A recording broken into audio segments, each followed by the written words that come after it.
उत्तर प्रदेश के रामपुर नामक एक गांव में गंगाधर नाम का एक परम कंजूस और लालची ड्राइवर रहता है। वो एक बड़ी कंपनी में ड्राइवर का काम करता था। कंपनी का सामान एक शहर से दूसरे शहर पहुंचाना उसका काम था, लेकिन गंगाधर का पेट ट्रक में पूरा सामान भरा होने पर भी नहीं भरता था।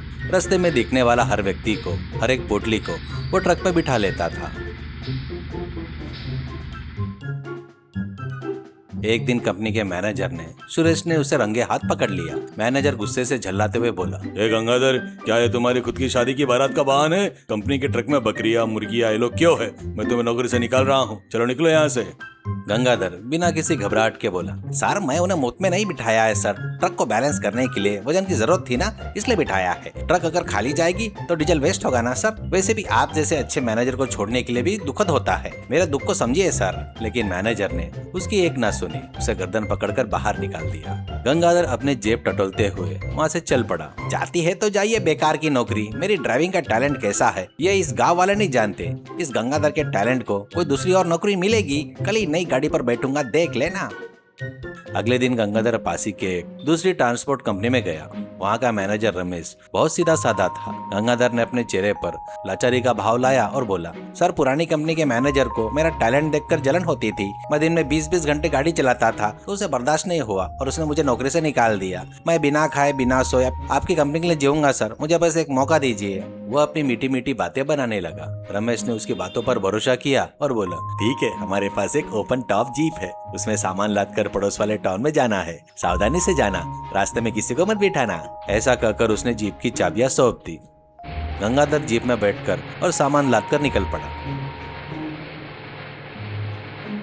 कुछ ही दूर जाते समय उसे 3 लोग, रामू, शामू और हरी, बड़े सामान के पोटले के साथ खड़े मिले। उन्होंने जीप को रोका। गंगाधर ने जीप रोकी और बोला, कहाँ जाना है बाबू? अगर जल्दी है तो डबल चार्ज लगेगा, एक व्यक्ति का 100 रुपए होगा, लगेज का 50 अलग से देना होगा। रामू ने पूछा, भैया हमें अर्जेंटली टाउन जाना है, लेकिन इस छोटी सी जीप में पहले से ही सामान पूरा भरा हुआ है, हम सब कहाँ बैठेंगे? हमें तो बिल्कुल जगह नहीं है, करके कहता है। मेरी गाड़ी में जगह की कोई कमी नहीं है, आप लोग लगेज पीछे डाल दो और तुम तीनों आगे पास मेरे पास आके बैठ जाओ। शामू ने जीप की आगे वाली सीट की तरफ देखा और शक जताते हुए कहा, भैया तुम्हारी बगल में सिर्फ 2 लोग की जगह है, फिर तीसरा आदमी कहाँ बैठेगा? हम तो बिल्कुल फंस जाएंगे ना, सांस लेना भी मुश्किल हो जाएगा। गंगाधर ड्राइविंग सीट के बिल्कुल कोने में खिसक गया। लगभग जीप के बाहर बैठते हुए स्टीयरिंग पकड़ ली। उसने उनकी तरफ देखते हुए डांटा, वह सब तुम्हें सोचने की जरूरत है क्या? मैं सब देख लूंगा। पैसे कम दे रहे हो और ऊपर से सोफा सेट चाहिए क्या? मेरे एडजस्टमेंट टैलेंट पर भरोसा नहीं है क्या? चलो सब बैठो।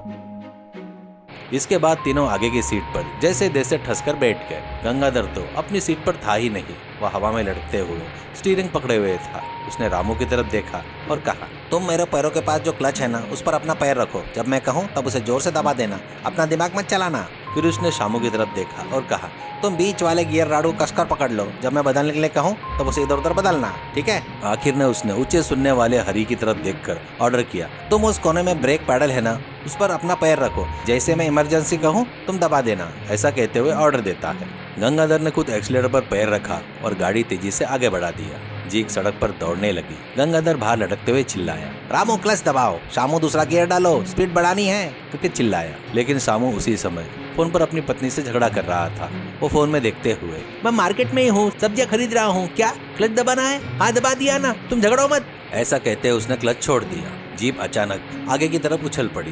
गंगाधर ने स्टीयरिंग को कसकर पकड़कर चिल्लाया, अरे शामू गियर बदलो भाई, गाड़ी हाफ रही है, ऐसा लग रहा है जैसे इंजन फट जाएगा। शामू ने घबराकर आसपास देखा और बोला, गियर कहाँ है भैया? क्या यह हिलती हुई लकड़ी का टुकड़ा यही है क्या? इसे ऊपर खींचना है या नीचे दबाना है? मुझे तो कुछ समझ में नहीं आ रहा है। ऐसा कहते उसने गियर राड को अपने मर्जी से इधर उधर हिलाना शुरू किया। जीप से अजीब अजीब आवाज आने लगी और वो डगमगाने लगी। गंगाधर हवा में लटकते हुए चिल्लाया, मेरी जान और तुम सबकी जान अब तुम्हारे हाथों में है भाई, थोड़ा संभल कर करो, करके चिल्लाया।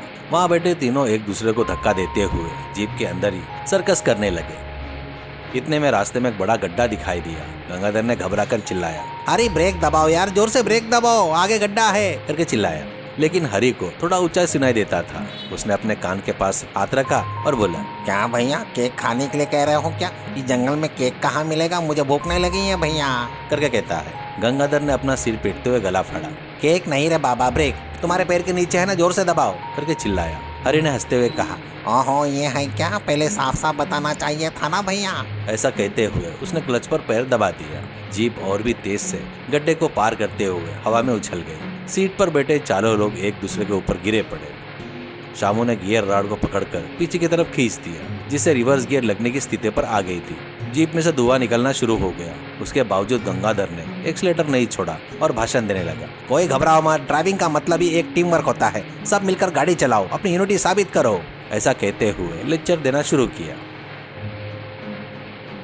कुछ ही दूर पर जाने के बाद सड़क के बीच में ट्रैफिक इंस्पेक्टर तिवारी ने गाड़ी रोकने का इशारा किया। गंगाधर ने अपनी टीम को अलर्ट करते हुए कहा, अरे इस बार तो ब्रेक बिल्कुल सही दबाना, नहीं तो सीधा जेल जाएंगे। ऐसा कहा। हरी ने जैसे तैसे ब्रेक दबाया। जीप इंस्पेक्टर के सामने भयानक आवाज करते हुए रुक गई। इंस्पेक्टर तिवारी ने तो हैरान हो गया। जीप के अंदर 4 लोग ठसे बैठे थे और गंगाधर बिल्कुल कोने में बाहर लटका हुआ दिख रहा था। इंस्पेक्टर ने गुस्से में पूछा, ए, तुम लोग में से असली ड्राइवर कौन है रे? करके पूछता है। मैं हूँ सर, मेन ड्राइवर, और ये सब मेरे असिस्टेंट है। इंस्पेक्टर ने अचरज से पूछा, तुम ड्राइवर हो? स्टीयरिंग कहाँ है और तुम कहाँ हो भाई? तो फिर गियर कैसे बदल रहे हो? ब्रेक कैसे दबा रहे हो? क्या गाड़ी हवा में चला रहे हो क्या? करके पूछता है। उसने गर्व से जवाब दिया, वह देखिए सर, उसने गियर डाला है, इसने क्लच दबाया है, और उस कोने वाले भाई ने तो ब्रेक दबाया है, और मैंने स्टीयरिंग पकड़कर एक्सीलेटर दबाया है। हम चारों का अनोखा बंधन है सर। करके जवाब देता है। इंस्पेक्टर तिवारी ने अपना सिर पकड़ लिया और बोला, क्या तुम लोगों ने इसे कोई ऑर्केस्ट्रा समझ रखा है क्या, जो सब मिलकर बजा रहे हो? ये एक जीप है। अपना ड्राइविंग लाइसेंस निकालो, गाड़ी को मैं भी सीज कर रहा हूँ और तुम चारों को अंदर डाल दूंगा। ऐसा कहते हुए अपनी बुक निकाली। गंगाधर ने एक पल के लिए सोचा, अगर गाड़ी सीज हो गई तो नौकरी जाएंगी, जीप जाएगी और हाथ के पैसे भी जाएंगे। उसने तुरंत अपनी टीम की तरफ देखा और चिल्लाया, टीम, हमारी जान खतरे में है, रेडी हो जाओ। रामू क्लच दबाओ, शामू फास्ट गियर डालो, हरी पैर हटाओ। करके जोर से चिल्लाया। उन्होंने घबराहट में बिल्कुल वैसा ही किया जैसे गंगाधर ने कहा। गंगाधर ने एक्सीलेटर को जोर से दबाया। जीप अचानक इंस्पेक्टर के पार करते हुए तेजी से निकल गई। इंस्पेक्टर तिवारी नीचे गिरे पड़े और चिल्लाए, मुझे ही पार करके चले गए, इतनी हिम्मत तुम्हारी, पकड़ो इन बदमाशों को। वह चिल्लाते हुए पुलिस वाहन में बैठकर उनका पीछे निकल पड़े। सायरन की आवाज सुनते ही जीप में बैठे 3 पैसेंजर डर के मारे कांपने लगे। वो रोते हुए कहने लगे, अरे भैया, हमें नीचे उतार दो, हमें टाउन नहीं जाना, कुछ नहीं चाहिए, हम तुम्हारे पैर पकड़ते हैं, गाड़ी रोको भैया। ऐसा कहते हुए तीनों रोने लगे। शामू ने गियर रॉड को इधर उधर घुमाते हुए डर के मारे उसे उखाड़ दिया। बस फिर क्या था, जीप नियंत्रण खो बैठी। सड़क किनारे एक बड़े कीचड़ के गड्ढे में जाकर पलट गई। खतरनाक ड्राइविंग करने के आरोप ने गंगाधर को 6 महीने की जेल सुनाई।